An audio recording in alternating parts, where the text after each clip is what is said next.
Hello everyone, Jim Talks FPL here and welcome back to another video on my YouTube channel. In today's video we have the best replacements or solutions for some of the big player issues in FPL right now. I'll be covering some of your questions and dilemmas. We will also be taking a look into the captaincy selection conundrum for game week 23. If you enjoyed today's video, please do smash that like button, and if you're new around here, which most of you are, let's be honest, subscribe. Without further ado, let's get into it. Okay, so I've been through your comments and requests and I found that these 4 issues seem to be the main topic of discussion in the FPL community right now. Starting off with the double Arsenal defence. Let's be honest, it has not been paying off. There was a period this season where I actually had a triple Arsenal defence and it worked out very, very well for me. With only 1 clean sheet in 6 games, it feels like a serious rank killer when you have defences like Forest, Liverpool and Newcastle performing pretty consistently. The most common combination amongst squads seems to be Gabriel and David Raya, so I'll address them both. I've not really made it too much of a secret this season that I absolutely despise David Raya as an FPL asset. This season he has only picked up 9 save points, with a bulk of those coming from the first 5 game weeks. Arsenal do have a ridiculously low expected goals conceded, so when he does concede a chance, it's usually a fairly high quality one. But for me, he is still not worth the price tag. I feel that if you're looking to replace either of the Arsenal assets, then he is the one that you need to be looking at. Plus, I will be covering Vardiol replacements shortly, which will relate back to Gabriel if that's a move you're looking to make. So, of course, the double game week goalkeepers do rank higher on my list as clean sheets are so hard to predict this season, and they give you the opportunity for a couple of extra save points and play points.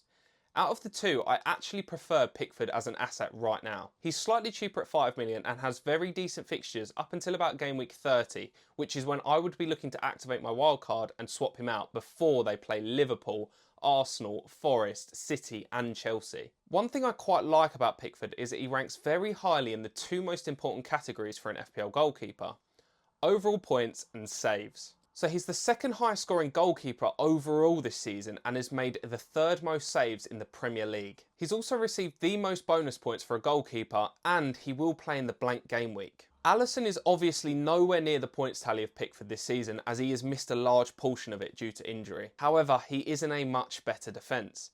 Liverpool have 5 home fixtures in their next 7 games. I expect City and Newcastle to be tricky fixtures, but the Liverpool defence could pick up some serious points over the next few weeks. Now, 3rd is a bit of a shock, but Henderson, after back-to-back clean sheets, could be a serious player to keep an eye on. 4 home games in their next 6, with no fixtures flagging as red. Palace do have an average expected goals conceded of around 1.3, which is slightly higher than I'm comfortable with for my team, but he could be a decent pick until about game week 32 if you're not looking to use your wildcard before then.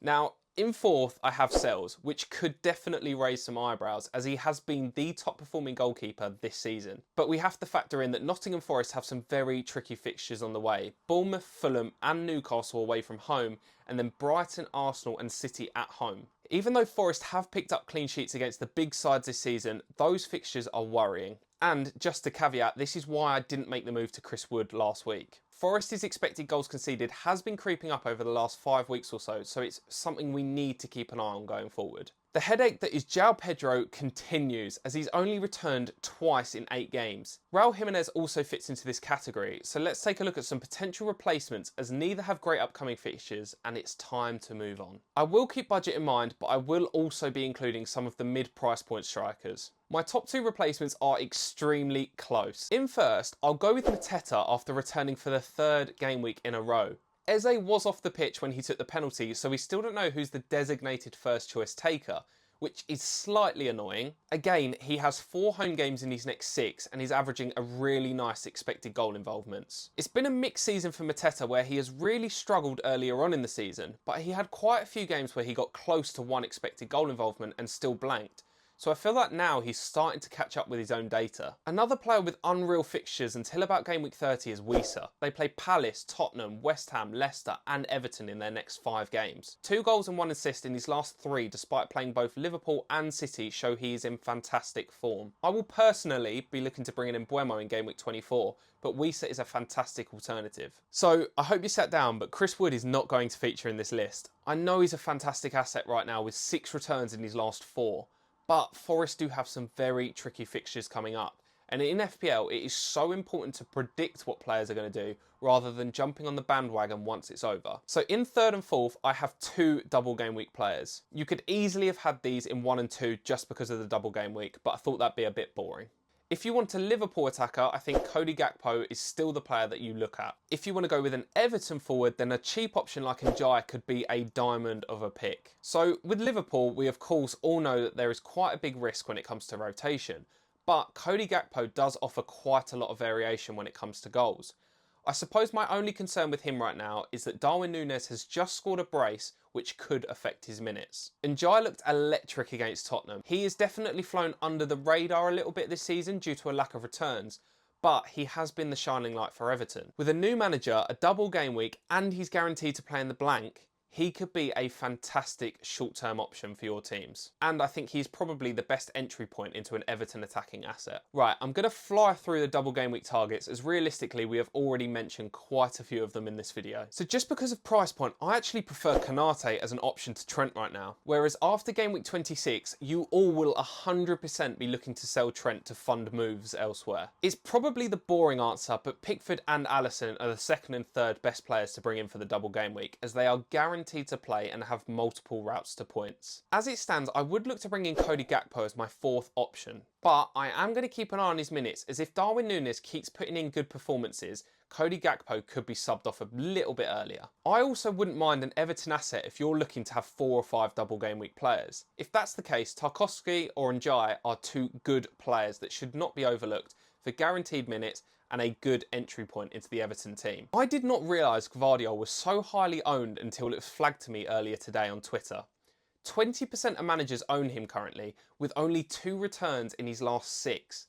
Similar to Gabriel, I would probably look to move him on now, as his next few fixtures are Chelsea, Arsenal, Newcastle, Liverpool, Spurs and Forest, which does not look promising for clean sheets. I appreciate that he offers a lot of attacking threat, but not enough to justify the poor defence and the price tag of 6 million. My top 2 replacements, as mentioned, would have to be Konate and Trent. Lewis Hall continues to be quite impressive for Newcastle despite the absolute battering they took from Bournemouth at the weekend. He's on set pieces and offers fantastic attacking threat down the left-hand side. They have quite mixed fixtures coming up, but he feels like a pretty good buy right now. So in third, I currently have Munoz, who continues to be impressive in a much improved Palace defence. They have some really nice fixtures coming up and look very solid at the back. So for me, Nico Williams feels like quite a tricky asset. He offers a fantastic entry point into the Forest defence for a tiny budget, but their fixture run is not great, with 3 away fixtures in their next 4. But who knows, because that Forest defence seems to keep overperforming. If there's anyone that you think I've missed, please whack it in the comments. Let's move on to captain selections for game week 23. So looking into the captaincy data, normally I think it's very easy to outline a top 3 and go from there. But honestly, for game week 23, I cannot see anyone looking past either Salah or Isak, despite them both blanking in game week 22. Ipswich have just been taken apart 6-0 by Manchester City away from home, and now they have Liverpool away. It's not a very easy couple of weeks for the Tractors. Then, on the other hand, you have Alexander Isak against Southampton, who have conceded the most goals in the Premier League this season. Isak is a slightly bigger differential at 59% ownership. What is quite interesting is both players seem to be overperforming their expected points by 6, so the last couple of weeks have really helped to pull them back in line with their data. Salah has had nearly twice as many touches in the opposition box this season than Isak. Look, if we're being honest, Salah has been such a phenomenon this season that all of the data is going to point to him. I think a slightly better approach is probably to look at both of the teams themselves. So let's take a look at Southampton and Ipswich. So in terms of expected goals conceded, both Ipswich and Southampton are performing very, very close to their expected numbers. Southampton are of course a lot worse overall, but Ipswich are grouped with both Brentford and Brighton, which is quite telling due to some of their better performances at home this season. This would indicate that we should just follow the player data in our decision making. Isak has an expected points of 8.1 and Salah has a huge expected points of 10.2. I know Salah has not been in the best form over the last couple of weeks, but personally for me, I think I will be putting the armband on him for game week 23. I will be releasing a video later this week with my team selection and my transfer plans. In the meantime, check out my other socials and my TikTok where I post daily. Thank you all for watching, and before you go, 50 likes is the aim for this week. Subscribe if you're new around here, and I will see you later.